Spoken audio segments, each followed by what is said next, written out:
Are से अगर हम बात करते हैं, आर से हम बहुत ही सोफिस्टिकेटेड वर्ड्स करेंगे, लाइक एक अलग से ऐसे वर्ड्स करेंगे कि जो आपने शायद सुने भी हो और नहीं भी सुने हो। ठीक है, ओके। फर्स्ट वर्ड है रिगार्डिंग।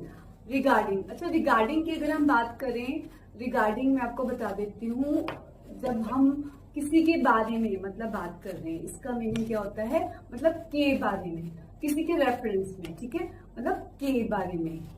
ठीक है, क्या मीनिंग है इसका, के बारे में। अच्छा सपोज करो अगर मैं बोल रही हूँ कि मुझे ना अपने प्रोजेक्ट के बारे में बात करनी है। ठीक है, मैं करना चाहती हूँ, जब करनी है ना, एक ही बात है, तो इसको हम 2 पार्ट्स में डिवाइड करेंगे। देखिए, we are doing through UK based education. ठीक है, तो उसमें मैं आपको सेंटेंस को 2 पार्ट्स में डिवाइड करके करवा रही हूँ। This strategy will help you to make sentence easily. ठीक है, तो आप इजीली तरीके से बना पाओगे। ठीक है, मैं बात कर रही हूँ कि मुझे ना अपने प्रोजेक्ट के बारे में बात करनी है। ठीक है, मतलब करनी है, जो मैं करना चाहती हूँ, तो इसको 2 पार्ट्स में बनाएंगे। सबसे पहले मैंने बात करना चाहती हूँ, तो कैसे करेंगे, आई वॉन्ट टू। अब वॉन्ट टू की जगह पे हम एक एक्सप्रेशन यूज कर सकते हैं। कौन सा expression, I would like to, I would like to speak to you. मैं आपसे बात करना चाहती हूँ। अब हम मेन प्रेपोजिशन की तरफ आते हैं, किसके बारे में, प्रोजेक्ट के बारे में। ठीक है, रिगार्डिंग माई प्रोजेक्ट, मतलब मेरे प्रोजेक्ट के बारे में करना चाहती हूँ ना, तो रिगार्डिंग माई प्रोजेक्ट आएगा। ठीक है, इसको पूरा बनाते हैं।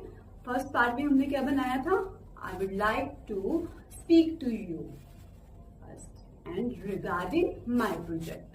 ठीक है, mean to say अगर हम बात करें तो मैं क्या कहना चाह रही हूँ कि I would like to speak to you regarding my project. ठीक है, इसको 2 पार्ट्स में डिवाइड करिए और प्रैक्टिस करिए। उसके बाद सपोज करो अगर मैं किसी भी टॉपिक के बारे में कोई इश्यू हो गया ना, तो भी मेरा मूड नहीं है कि मैं इस इशू के बारे में बात करूँ, है ना, तो उसको हम कैसे बनाएंगे कि कोई मामला पड़ गया फिर, तो मैं बोलूँ कि इस मामले में ना चलो बाद में बात करते हैं, मुझे अभी बात नहीं करनी है, तो उसको मैं कैसे बनाऊंगी, चलिए प्रैक्टिस करते हैं मेरे साथ। ठीक है, पहले मैं बोलूंगी कि इसके बारे में बाद में बात करते हैं, लाइक लेट्स टॉक लेटर, चलो बाद में बात करते हैं। किसके बारे में, रिगार्डिंग दिस मैटर, मतलब कि इस मामले के बारे में, इस बात के बारे में, मतलब कि जो मामला है इसके बारे में हम बाद में बात करते हैं। दोबारा से बनाते हैं हम, कैसे बोलूंगी मैं कि let's talk later regarding this matter. ठीक है, मेरे साथ प्रैक्टिस करिए एक बार, let's talk later regarding this matter. ठीक है, do practice over and again, over and again. ठीक है, सो दैट आप अपने माइंड को सिग्नल दे पाओ कि इस सिचुएशन पे मुझे ये वर्ड यूज करना है। ठीक है, ओके। अच्छा, इसके बारे में जो भी है आप अपना जो भी है एक सेंटेंस फॉर्मेट उसको करना है आपने, और कम से कम इसमें आप 10 to 15 बनाओगे। कुछ मैं चाहती हूँ कि आप जितने ज्यादा एग्जांपल्स के साथ सीखोगे, आप उतना ही ज्यादा क्लैरिटी के साथ उसको ग्रास्प कर पाओगे चीजों को। ठीक है, उसके बाद हमारा नेक्स्ट प्रेपोजिशन है, वो है राउंड। अब राउंड के बारे में हमने सुना है गोल, जो कि बिल्कुल भी सही है, मतलब कि सही भी है, और इसको अगर हम बोले तो इसके अलग अलग कॉन्टेक्स्ट में, मिनटू से अलग अलग सिचुएशन में अलग अलग मीनिंग निकलते हैं। चलिए करते हैं। अगर सपोज करो मैं बोल रही हूँ कि अगर मुझे बोलना है इंग्लिश में कि मैं कोने में बैठी हूँ, चलिए इसको 2 पार्ट्स में डिवाइड करते हैं। पहले मैं बनाऊंगी कि मैं बैठी हूँ, I am sitting, I am sitting, मैं बैठी हूँ, कहाँ बैठी हूँ भी, कोने में। अब कोने में क्या बनाऊंगी, इन द कॉर्नर, जो कि बिल्कुल भी सही नहीं है। ठीक है, तो उसको हम क्या लगाएंगे, राउंड द कॉर्नर। ठीक है, आई एम सिटिंग, मैं बैठी हूँ राउंड द कॉर्नर, मतलब कोने में बैठी हूँ। चलिए पूरा सेंटेंस बनाते हैं, मेरे साथ प्रैक्टिस करिए, I am sitting round the corner. Yes, अच्छा अगर मैं बोलना चाह रही हूँ कि वे जो सारे हैं ना कि आके चारों ओर में बैठे हैं। ठीक है, उसको बनाते हैं। पहले क्या बनाएंगे, वो बैठे हैं, वो सभी बैठे हैं ना, सभी में से पता नहीं कितने हैं, तो हम क्या बोलेंगे, दे ऑल सेट।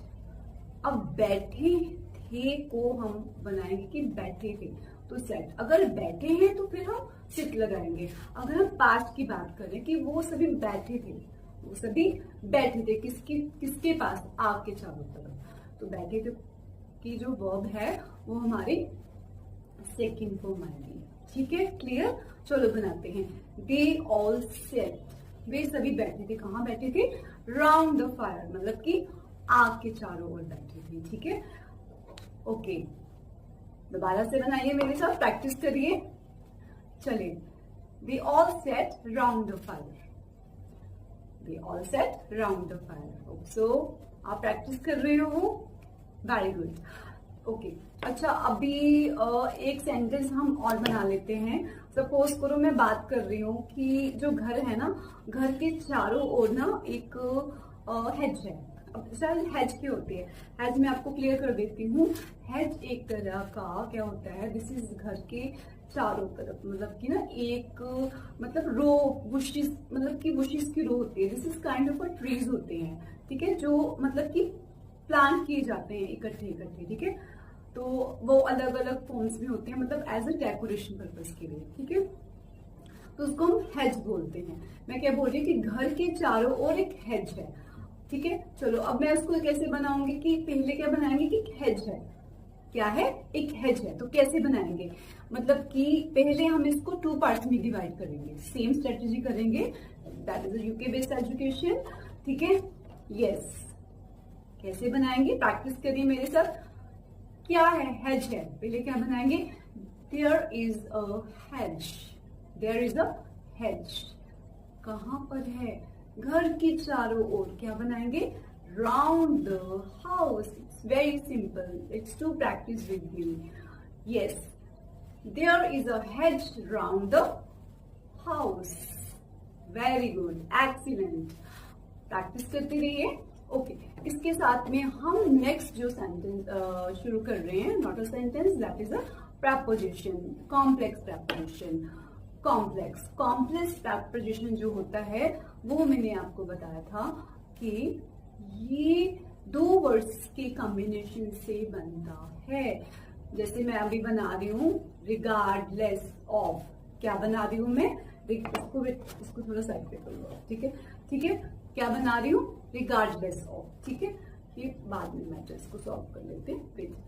ठीक है, रिगार्डलेस ऑफ, ठीक है, रिगार्डलेस ऑफ। अब रिगार्डलेस ऑफ का क्या मीनिंग है, ये आई थिंक आपको यूनिक लग रहा होगा। इट मीन्स कि चाहे, हम बोलते हैं कि चाहे कुछ भी हो जाए मैं ये काम नहीं करूंगी, चाहे कुछ भी हो जाए मैं ये चीज नहीं खरीदूंगी। अब इससे रिलेटेड मैं अपनी एक रियल लाइफ एग्जांपल दे रही हूँ कि मुझे फ्रॉम लास्ट 4 to 5 मंथ से क्रेडिट कार्ड के लिए कॉल्स आ रही हैं, बैंक के लिए। I do not want to reveal the name of bank, ठीक है, तो उसमें मैं बैंक का नाम नहीं बताऊंगी।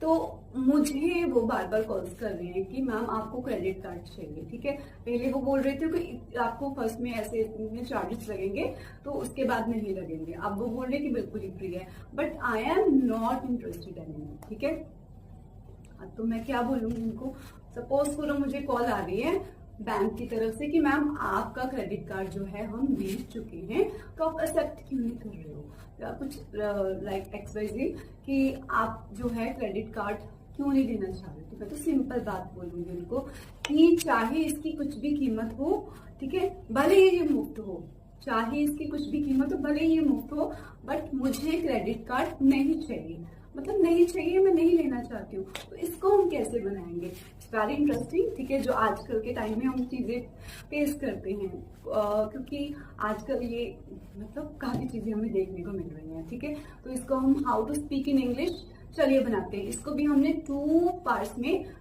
एक स्ट्रक्चर बनाएंगे। यहाँ से शुरू करते हैं कि चाहे कुछ भी हो। अब चाहे कुछ भी हो हम क्या बनाएंगे, रिगार्डलेस ऑफ द प्राइस, मतलब चाहे इसकी कीमत कुछ भी हो, की बात कर रहे हैं ना, रिगार्डलेस ऑफ द प्राइस, मतलब चाहे इसकी कीमत कुछ भी हो, भले ये फ्री हो, मतलब इट्स फ्री। ठीक है, इट इज अ फ्री। ठीक है, इसकी ये बात कर रहे हैं कि regardless of the price it is a free. तो I do not want to get credit card, मेरे साथ प्रैक्टिस करिए। यस, हम क्या बात कर रहे थे? क्रेडिट कार्ड की बात कर रहे थे। कैसे बनाएंगे?